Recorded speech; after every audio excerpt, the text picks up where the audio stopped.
There was a murder. Someone on this campus took her life. A Lifetime original movie, ripped from the headlines. I can't leave the other girls here. Kathleen, don't do this. I'm not leaving. You are so eager to prove that you're not afraid. You can't just leave. This campus is not safe. It's best not to panic. Panic? Why would we panic? Tougher, you're smarter. You have to be. If they're in danger, they deserve to know. There's a killer on campus. Wasn't it your department that said this was an isolated incident? If I would have been there, I could have done something. Police confirmed another campus assault last night. Becky wasn't enough, and now another attack? The police wouldn't say we're safe if we're not, right? We have to look out for each other. Danger in the Dorm. Premieres Sunday, June 16th at 8. Part of Truly Unbelievable Movies. A ripped from the headlines event on Lifetime. Good morning, everyone, and welcome again to Lifetime's virtual press day for our June movies. We will have 6 panels today, and up first is Danger in the Dorm. Joining us this morning are stars Bethenny Frankel and Clara Alexandrova. Thank you both for joining us this morning. Thank you. Thanks for having us. Our first question is from Abby Bernstein. Go ahead, Abby. Is there a difference in doing material that is adapted from a story or from a news event as opposed to doing a completely original script, as far as the way you approach your work? That has to be for you. Because this is my entire body of work. So that's for Clara. More to come, though. More to come. First. Oh, yes. I'm obviously a very famous actress now. Of course. I would say that when it is based on true events, I think that it feels more instinctive and natural to empathize in like a deeper way with the story and with the characters. And it really makes you think throughout the process that the story is very sacred in nature, and it's something that needs to be treated with a lot of care and respect because it's based on real life and real people. So yeah, I think it changes the approach in just a more grounded way in terms of respect. Thank you. Thank you. Our next question is from Jamie Steinberg. Bethenny, clearly you're wearing Chanel today. Oh my God. I don't know that I am, and I really should be because they've been so wonderful. And I try to have an item each day. Yeah, sorry. Thoughts and prayers. This is such an incredibly intense and intriguing, based on a true story film. Was there something about this storyline or these events that drew you to be a part of this movie? Well, first of all, I was called by this manager, Adam, and he said, would you want to do a Lifetime movie? And it just sounded so, I used to watch Lifetime as a kid, and I said, what? Like, and I didn't know the extent of the part. It all sort of unfolded in real time, meeting Clara, and then it being a true story about a murder on a campus, and me being a mother, such a protective, very, very close to my daughter, mother. It all just was such an incredible experience that I just said yes, because it just seemed so outlandish, the request. And then when I realized how big the role was, it kept getting deeper and deeper in the outlandishness. And then when I thought I actually was pretty good at it, which I would look at Clara, I'd be like, I think this is good. Like, I think I just did that thing in the one take that matters. So it was just an experience and a journey, and I enjoyed it. And I have such a respect for actors and the process and the memorization and the work that people don't see, and the crew. So it was just a really unique adventure and experience. Thank you. Our next question is from So Unique Magazine. Hi, guys. First, I just wanted to say you guys look beautiful today. Oh, Thank you. Okay, I wanted to know, can you guys identify with that feeling of helplessness that Joanne felt when worrying about the safety of her child? Because like if it was me, I don't think I would be able to sleep or eat or anything because I was, so worried about my kids. I mean, Bethenny. It was unusual for me, because I have a 14-year-old, to imagine Clara, who's an adult, who has her own opinions and her own job, and that, to try to control her as a character, to try to like be the parent. So that was very uncomfortable, because I wouldn't, like you said, I wouldn't have it. But I don't, when they're older and they're a person and they make their own decisions, it's very challenging. So that was what was interesting, because I know that's what's to come on some level, just the independence and college and all that. So that was something I was definitely thinking through in a completely different way, but able to relate to, because I am a mother, so I could pull from that. Yeah, I think it's crazy that there'd be no way I would have her in handcuffs.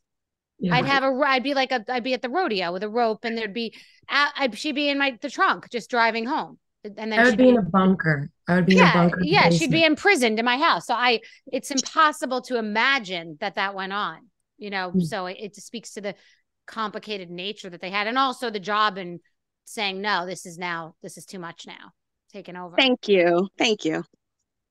Thank you. Our next question is from Malik Davis. Hello, Bethenny and Clara. I'm Malik Davis from the Buzz Boulevard. So we know, Bethenny, you're a mother. Clara, you're probably about to be on that journey. We don't know. So what emotional? As her mother, she's not anywhere near that journey. Thank you so much. Okay. Yeah, I hope not. Nowhere near that journey. She's a virgin. What emotional attachment did y'all have with this role? Oh my God. I mean, me or her? Well, you go. You were you go, the star of it. Okay. I just get all the credit. If you insist. No, you don't. I have a very strong connection to Kathleen and her persistence, I think, and I definitely understand her. I think she looked up to her mother a lot, and in my real life, I mean, my mom is a star in my eyes, and I definitely relate to that. And as much as their relationship was turbulent and had its tension and its complications, I think that the root of their relationship was very much they saw a lot of themselves in each other, and I think that Joanne just really wanted to protect Kathleen from everything and anything that she had gone through that shaped her into the person that she was, and the bad stuff that came along with that. And I think that, of course, Kathleen had resistance to that. But at the end of the day, I think there was definitely some scenes in that movie where, as the actor, I found that the root of what my work was, where it was all coming from, was admiration for my mother. So that I really relate to and can resonate with. I think as a parent, you can't pick every battle, because if it can become the boy who cried wolf. So if you make everything an emergency, then when there really is an emergency, it's not. So I think it was interesting to push it, but not push it too far. But then when the shit hit the fan, to really be like, no, it's cool until it's not. Now it's not. Now I'm taking over, which I relate to, because I'm the mama bear. And I've even had people criticize something about my daughter in the media, which I've been very public about. It's cool till it's not. And then I will get, real intense real fast. So that's sort of what I could pull from and really made into that character, that mama bear. Right. Thank you. Thank you. Our next question is from Mark Berman. Okay. Can you hear me? Yep. Mm-hmm. Oh, good. Thank you. Thank you very much for doing this. Bethenny, question for you. Obviously, there was a new experience for you. So I'm wondering two things. Number one, are you going to be pursuing acting more regularly? And secondly, when the movie airs, can you see yourself actually at home watching yourself and getting into the movie, or will you watch it and kind of critique your performance? That's a great question. Doing it again would depend on the opportunity. I am a free bird and I kind of run my own program. I work very hard, as people do know, but it's not like enclosed. So acting like you're in a trailer all day and it's a lot of transacting and interacting and hurrying up and wait, and other people are in control of everything. And so that's counterintuitive to me. Like, wait, what am I doing in here? I'm in a trailer all day. Like, am I being productive? It's just very unlike me. So it depends upon the situation, the role. If Clara does most of the work and I get most of the credit and get paid a lot, then 100%. I love that model. It works. She's young. I've paid my dues, so let her do all the work, or whoever the other characters are going to surround me, and that's perfect. If I could be the big fish, great. Or like it's Meryl Streep and I get to play her gardener. But so it depends upon the circumstance, which is a great position to be in. Because like I said, it's a lot of work and it's intense and there's a lot of pressure. You don't want to make a fool out of yourself or anybody else. You bring the whole thing down. I frankly couldn't understand Lifetime making such a courageous decision with no reason to know that I could do it. Like, I don't know what they were thinking, but I think I did. And to answer the part about watching it, I've done watching myself, and listening to my voice. I was talking to someone recently who was saying they don't like listening to their voice. I'm used to the sound of my voice, sadly, and watching myself. And I just watched that trailer, not on my phone, because I've only seen it on my phone. I was like, oh my God, I think she's pretty good. Like, I think it's pretty good. I was actually a little scared. I'm excited. I'm nervous. I got the chills. So I can separate and be like, make me her. And I'm the first one to say if I think it was not good. But my daughter watched and she's like, Mama, you were good. I'm like, really? And my people that work with me were like, you were good. I'm like, right?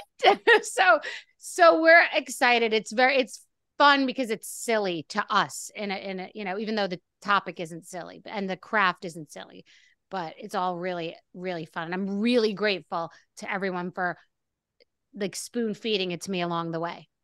Thank you. Thank you. Our next question is from L. Clark. Hello? Hi. Hello. Awesome. Good afternoon, ladies. You look beautiful. My question is, as a mother myself, there are a lot of new students that are about to just go into college. What advice would you give to mothers who are sending their kids to college, especially international students? Based on the script, what advice would you give to mothers sending their children off to college, as well as what advice would you give to the college student who is now entering this new big arena? I think, well, these are things I've been doing all along. And so I guess if you have someone going to college and you haven't, then it's the CRAM program. But I do think, especially, now in the land of being on your phone, it's to not be distracted. Don't be always looking down. Then you become a target. And, not to be in places at all where you're ever alone, and just tips, sadly, for if something does ever happen, or if you're, someone comes to you with a car, or telling my daughter, someone told me the statistic that Super Bowl is the biggest event in the world for trafficking. I had no idea. Thousands of girls listening to those stories on TikTok, the Uber situations, girls saying that they're in the car on the phone with a friend the entire time, or having someone track and you call someone when you get somewhere, things like that. I'll send my daughter, and it can be a little naggy. So I'll try to make it more conversational when we're talking, but that stuff is real because, my daughter's 14. How old are you, Clara? I'm 22. Right. So to me, she's still a kid. Right. So but she thinks she's an adult. But to me, she's a kid. So for her, going to the bathroom alone at a sporting event seems normal. But I've been hearing stories about 16, 18-year-olds at sporting events, not with someone else. It's kind of like, Bryn, no, you can't be alone really anywhere. Sorry, this is what's going on. And I don't like that I have to scare her because it's alarming, but I feel like I would choose her paranoia and scaring her to the alternative. So I just feel like it's different than when we were kids. And that's sad, but it's true. So it's a touching story that you want to be independent, but don't go to the bathroom alone at a sporting event, period. I agree. That is so Or a good. concert. Yeah, that is so good. Clara, is there anything that you would add to the student? I think, what I would say is always trust your intuition and your gut. There's a lot of times, like right now, I'm living in Toronto working, and I like go on the subway, and I'm not used to going on the subway. Um, and there's just times where, you just get a feeling, or you feel someone's eyes on you, or you know what I mean? I think it's safer to be like, maybe that was anxiety, but I left, and I guess I'll never know if I was right or not. I think I would rather take that than, pushing past my anxiety and then finding out that it is intuition and then being in an unsafe situation. Yes. And so I think that, and um, on like a lighter note, I'd probably just be like, don't take, your friends for granted. Don't take this time for granted. I think that, Kathleen in this story held herself very responsible for what happened to Becky. And I think that, things happen, and the world is not safe, unfortunately. Sorry. So, I definitely know people that have gone through things and stuff like that, and people that are close to me. And I think that a lot of us can go into the guilt spiral where I could have done something, I should have been there. But I think that it's more about just, making sure that you're reaching out and you're offering support where it's needed and if it's needed, and making sure that you have a good support system and that friends stick together. Because I think that, these days I hear stories and I'm just like, yeah, just be present, be aware, and with that also comes enjoy each other. Don't take the time for granted, look out for each other. That's really what will help, save us, I think. Yeah, and I'm back to the safety thing. Never ever be without your drink. Like, Yeah. drink cannot be, not even just out of your hands. You cannot have your eye off your drink. People I are second that. psychotic. Bartenders do it. It's not just other Yeah. people. Like, that's again, now I want to go call my daughter and get off this interview and go terrify her about that. Even a regular drink, like a normal soft Yeah. drink. So it's Yeah. terrible, but you got to be careful. Thank you, ladies, so much. Thank you. Our next question is from Jay Ellison. Yes, my question is for Clara. Were you nervous thinking that being a real story, I have to get this right? That's a great question. For me, with any story, with any character that I play, I think I approach it from the perspective of honesty and truth based on my experience and my life. Because I always say, every character is going to be a version of you, whether that's, a part of you from when you were younger, or a part of you that was in a specific situation, or a part of you that you haven't met yet. It's all coming from you.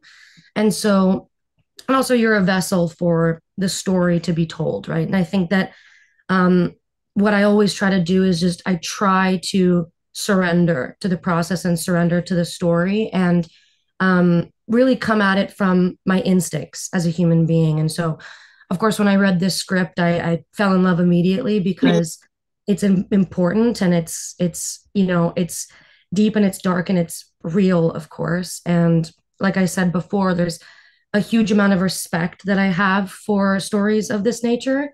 So, of course, there was a thought that went through my head that was like, oh, damn, like pressure's on. But I quickly shook that off because, this is art at the end of the day, and there has to be a good energy around it. And so, yeah, I surrendered, and I really just tried to put my head down and put myself in it, This was your biggest role, wasn't it? Yeah, to date. Yeah, that's what and it was a big role. Like I watched, she was working all the time every day for 2 weeks. And so that was a big deal. Thanks for saying that. Thank you, ladies, very much, and continued success. Oh, thanks. Thank you. We have time for one more question. It's going to be Luanne Lee. Yeah, were either of you in a dorm? And if you were, what was it like? Good question. I was in a dorm and it was in Boston, and I would have never even thought of anything like this. I didn't think of any risk. I didn't think of safety. Nothing occurred to me. We went out to nightclubs, we walked, we went to bars. Zero occurred to me, which is, you know, that's why this movie's probably positive for moms to watch it and advise their kids, because obviously it could have happened to me. And I did have a bad situation happen with a male who tried to take advantage of me in college. Unexpected, without any like parental guidance in my household. So I would say it is a scary time, and you know, you're young, you're excited, you're vulnerable, and that's an age, respectfully, Clara, that you think you know everything, and you don't know until, you know, you're my age and older how much you didn't know. Sorry, Clara. But anybody on here who's around my age, or 40s or 50s, 60s, 70s, knows that. So that's the time that you're so vulnerable, because you really think you just finally have independence, and you think you know everything, and you really don't know what can happen. Yeah, I totally agree with that. I haven't lived in a dorm myself, but I have lots of friends that have. And same thing, like pretty much just, you know, walking around willy-nilly, having a good time. Where are we going? Who are we meeting? You know, getting on the bus, getting off the bus, earphones in, on the bus by yourself, not looking on the phone, you know. And so I agree. This story is important to tell, to be like, hey, wake up, people. This is real life.